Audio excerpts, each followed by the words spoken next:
Ibu bapak saudara semuanya, kembali menyapa Anda di program Bible Everyday. Hari ini kita belajar di 1 Samuel pasal yang ke-29.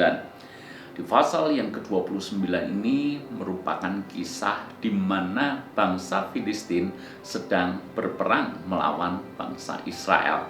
Dan di pasal-pasal sebelumnya kita tahu bahwa Daud pergi menuju negeri Filistin dan menjumpai Raja Akis, yaitu Raja kota Gat di Filistin sana, dan menjadi hamba daripada Raja Akis, menjadi orang kepercayaan daripada Raja Akis. Dengan kata lain, Daud dan orang-orangnya pada waktu itu bersekutu dengan bangsa Filistin untuk memerangi bangsanya sendiri, yaitu bangsa Israel. Ibu bapak saudara semuanya, lepas daripada pertimbangan Daud mencari aman supaya tidak dikejar-kejar oleh Saul, Anda bisakah membayangkan sosok Daud ketika dia harus berperang melawan bangsanya sendiri? Anda bisa membayangkan Daud, dia membunuh orang Israel sendiri. Anda bisa membayangkan Daud dan pasukannya mengalahkan bangsanya sendiri. Bangsa pilihan Allah, bangsa yang dipilih Allah sendiri. Anda bisa membayangkan akan hal itu. Tuhan itu baik. Di pasal 29 ini saya melihat Tuhan itu baik. Tuhan masih sangat sayang kepada Daud. Tuhan tidak ingin Daud memusuhi bangsanya sendiri. Tuhan tidak ingin Daud berperang dan membunuh bangsanya sendiri. Dengan cara apa Tuhan meluputkan akan hal itu? Yaitu dengan cara raja-raja Filistin ketika melihat Daud, mereka tidak suka dengan Daud berada di pihak mereka. Mereka tidak percaya kepada Daud.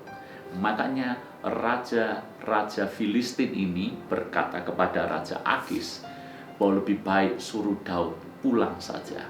Tidak boleh beserta dengan mereka memerangi bangsa Israel. Daud sempat tanya kepada Raja Akis, ayat yang ke-8. Tetapi Daud berkata kepada Akis, apa yang telah kuperbuat dan kesalahan apa yang kau dapati pada hambamu ini sejak saat aku menjadi hambamu kepadamu sampai hari ini, sehingga aku tidak boleh ikut berperang melawan musuh tuanku raja. Lalu Akis menjawab Daud, aku tahu engkau ini memang kusukai seperti utusan Allah. Hanya para panglima orang Filistin telah berkata, ia tidak boleh pergi berperang bersama-sama dengan kita.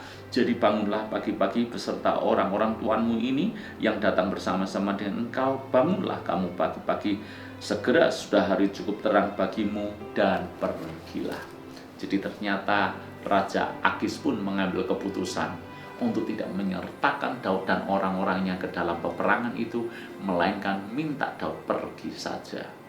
Daud diluputkan oleh Tuhan untuk menyerang dan membunuh bangsanya sendiri.